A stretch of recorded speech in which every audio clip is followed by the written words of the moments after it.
First contact log. Date Third Era. First age year 3258, cycle 178, reporting officers. Ship Captain Juhanti Olhuf of the Imperium exploration starship, the White-Tailed Star. Ambassador Krakan Eld Mons of the Imperial Diplomatic Corps.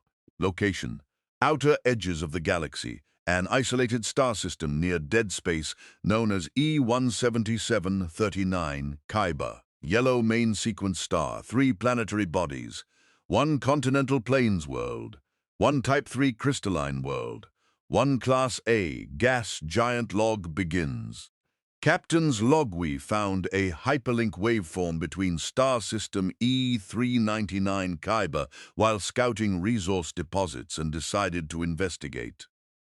After coming out of hyperjump, our sensors were afflicted by an as-yet unidentified ghost signal that seemed to obfuscate some of our sensory arrays and scramble targeting systems. The signal dissipated quickly, and we became fully aware of a small-scale Dyson mirror swarm orbiting the system's star. The swarm was still active, though it did not react to our presence. Basic scans immediately revealed the presence of sapient or at least sentient life on one of the planet's surfaces.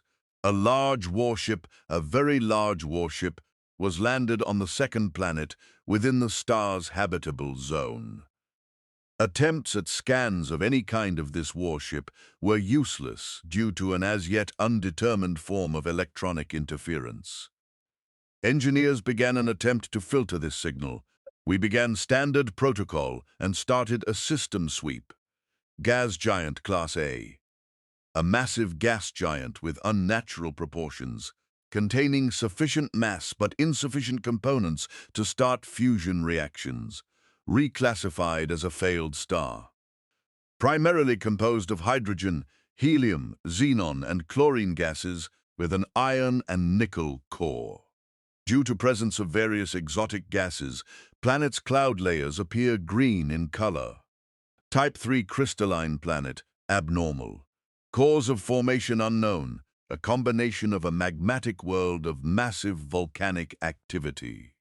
Tectonic shifts and volcanic eruptions cause abnormal forms of massive skyscraper-sized crystalline formations of nearly limitless color spectrum to appear on planet's surface.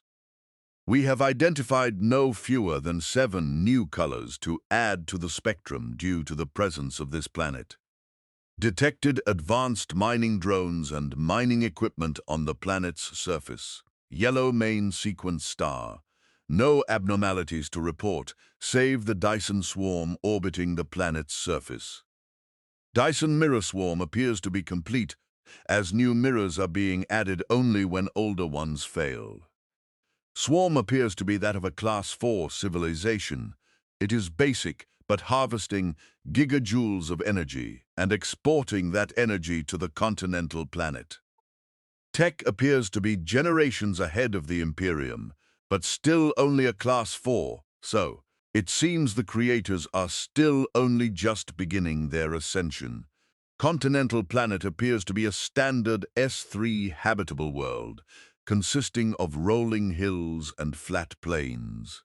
Nitrogen-oxygen atmosphere with traces of carbon gases and pollutants. Primary factor of notability is a starship of alien make. 5 kilometers in length, 1 kilometer at its widest point, and carries more weaponry than an entire Imperium Type 2 standard battle fleet. Visual examination detects massive machine presence. Conclusion: an as yet unidentified civilization, outclassing the Imperium, has claimed this star system for use in mining. Captain's log concludes. Diplomatic log commences. Ambassador's log: I cannot explain this star system. We used a telescope to observe the planet in front of us. A telescope, one of the oldest means of observation, and we actually had to take the thing out of storage and dust it off to see what was going on. Electronic signatures distorted our sensors so heavily we couldn't conduct scans until our engineers cleared up the airwaves. Machines. Millions of machines. But they were behaving strangely, very strangely. We have only two examples of sapient mechanical races: the rogue servitors of the fallen Dothraki Empire, known as the Hallowed, and the broken remnants of the exiled fleets as references. But even they were nothing compared to this. These machines were behaving so organically. Under normal circumstances, machines would communicate by radio, waveform, or wiring. Numerous observations made us rethink several theories, from radio to even a potential psionic communication. They were displaying behaviors of organic life forms, tribalistic, or at least a communal behavior pattern, like slightly more evolved animals. We identified not 1, 7, or even 20 different machines, but thousands of different configurations, and each one could be differentiated from the other through subtle or minuscule details. Some machines, codenamed Tonks, were large, vehicle-sized bipedal walkers with large heads that hung lazily between two massive legs. These Tonks came in 4 distinct color patterns and qualities: yellow, red, black, and blue, each with a serial number and ID card painted on it. We spotted them moving around in herds, if it can be called that. They would trundle about on the surface, weaving through trees or avoiding forests, despite their capacity to completely destroy these forests through sheer size. These machines would occasionally stop at specific intervals to talk to each other. They would exaggerate movements, stomp their feet, or sway their bodies in a strange manner. This behavior was observed enough times to be considered more than just a coincidence. It was deliberate action. They seemed to have no real purpose, but basic observations noted each one was very, very heavily armed, with mounted rocket pods and Gauss cannons. Each one of these Tonks appeared to be of a standardized design, but each one had a distinctive difference. Larger legs, tanks of liquid mounted on the back, strange pods carrying cargo, small manipulation arms, or strange patterns of paint. Other details include childish drawings on armor plating, sensory arrays in strange places, or loose wiring that was fashioned like hair or accessories. Smaller machines, at least in stature, codenamed harvesters, also dotted the surface. These ones seemed to be less diverse, only appearing in 5 different color schemes, but all appearing of the same form of basic mechanical design. Each one seemed to be harvesting resources using a mounted drill arm. What made these machines unique was that other machines used them as a sort of office water cooler. Other machines would come gather around it and talk to each other, often taking the opportunity to use various appendages on their bodies to extract resources from the harvester's collection container. The further we headed up the food chain, the larger and more complex machines became, ultimately leading to the discovery of large, skyscraper-sized machines sitting dormant in various places, or some machines the size of apartment complexes engaging in what could only be described as gardening. One such machine took our interest in particular. We identified it by the name Kilroy, as seen by the serial plate it had on its left side. It was a strange hexapoidal beast the size of a large apartment complex. Each one of its 6 legs was large, rounded and jointed like that of an arthropod, and each had a turret of varying design mounted on a knee joint. Each leg was connected to a rounded ovoid body, mounted on top of which was a large bulbous head. We could very clearly see that this head was in fact the storage mechanism for a rather large cannon. This machine spent almost all of the time we were observing it patrolling the edges of a patch of flowers in a forest clearing, tending to the flowers. I will repeat what I just said. A machine the size of a building, armed with enough firepower to blow half an armada out of the sky, was busy watering a flower garden. This was but a very select few of the oddities we observed. During our observations, another machine that appeared to be a tracked variant of the harvesters, only much larger, engaged in a fight with another harvester over a large boulder. The two launched rockets at each other and exchanged blows with their massive mechanical feet, only to be stopped mid-fight by a larger machine. We can only summarize this event as two siblings fighting over their favorite toy, then getting scolded by mommy for fighting. Other machines had wheeled propulsion, while others, usually the much larger and heavier variants, had tracks. We observed a large number of flying craft as well, some with simple jet engine or rocket propulsion, while others had rotary blades or propellers. Each one seemed to have its own personality, for lack of a better word, and each seemed to function independently from its fellows. We could, however, clearly see the machines were engaged in some kind of massive-scale terraforming and ecological recovery operation. We spotted another machine observing from the top of the starship that was landed on the planet. Unusually, it was the only one of its kind on the planet's surface. It was small, bipedal, bulky. It was significantly more personalized than any other machine and carried what we believe to be a portable welding or metalworking device of some kind. Our observations, however, were cut short by the arrival of a band of Ushukani pirates, specifically the Redmakers faction.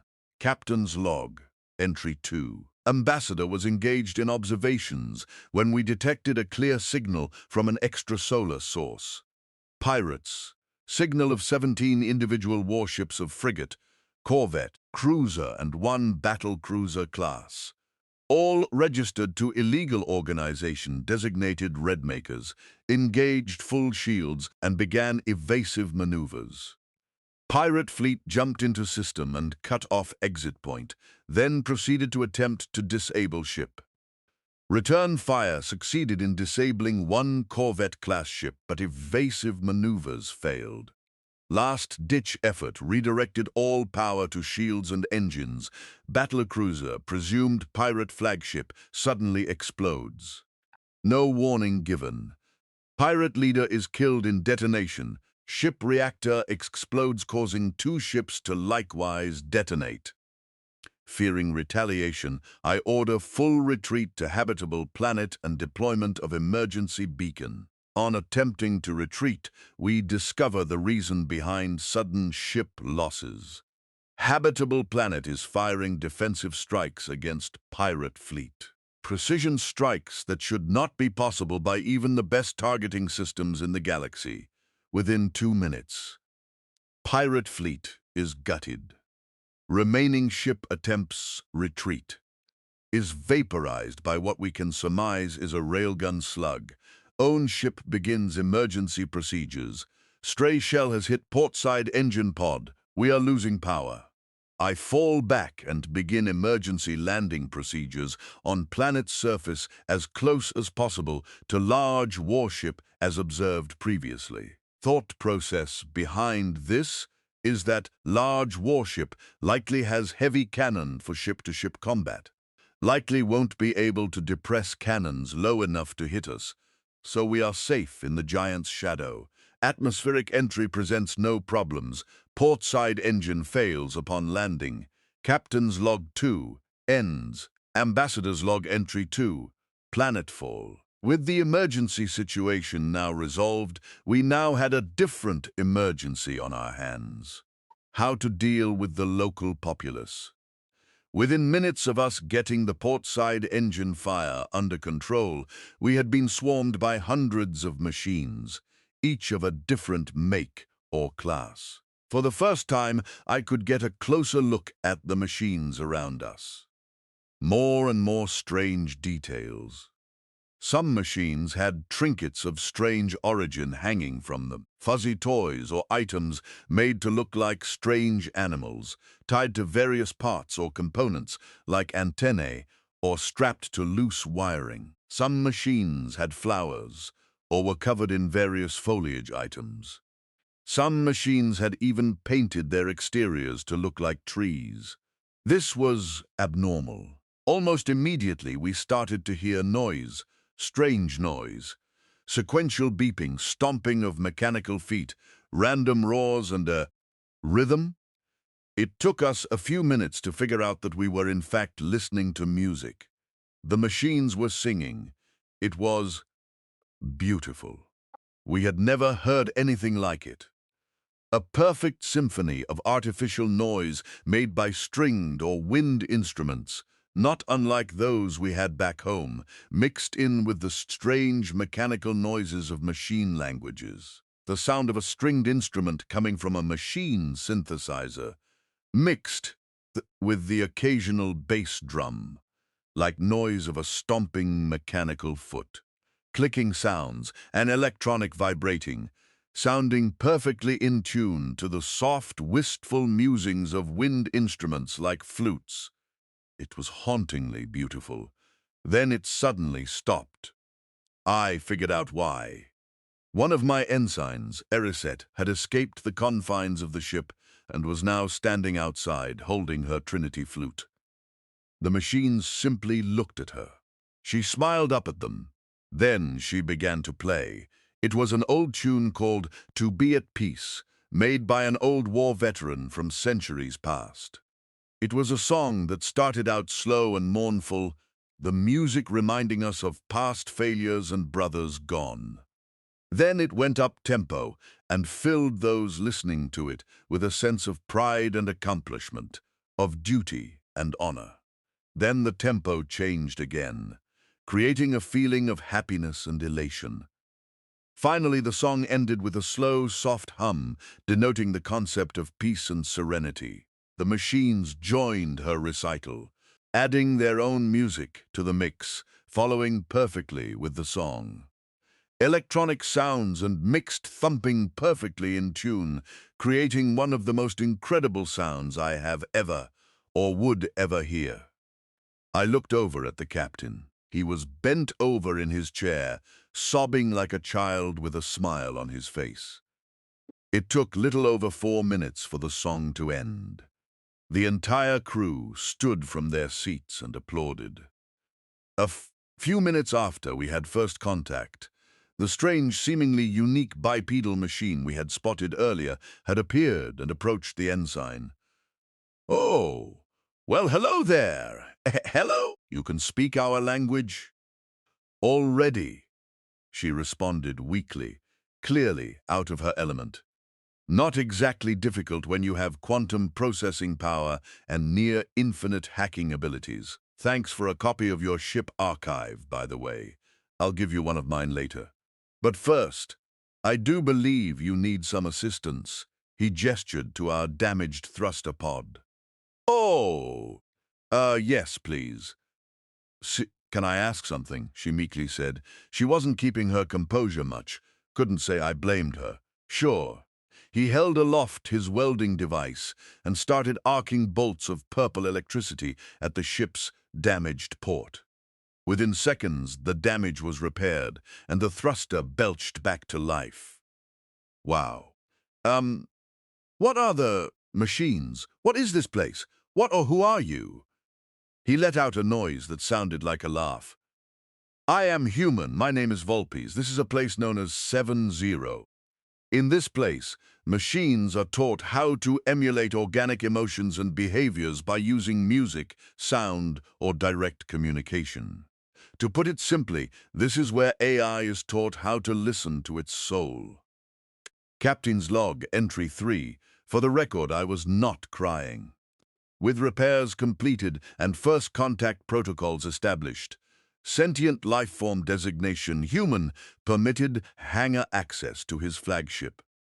For record's sake, flagship is 5 kilometers long and can single-handedly take on an entire Imperium fleet, excluding support from its machines and orbital cannon units. Multiphasic ion cannon batteries, quantum distortion cannon arrays, an abnormal and as yet undeterminable alloy armor plating known as vexillite that would appear impervious to any form of energy-based weaponry.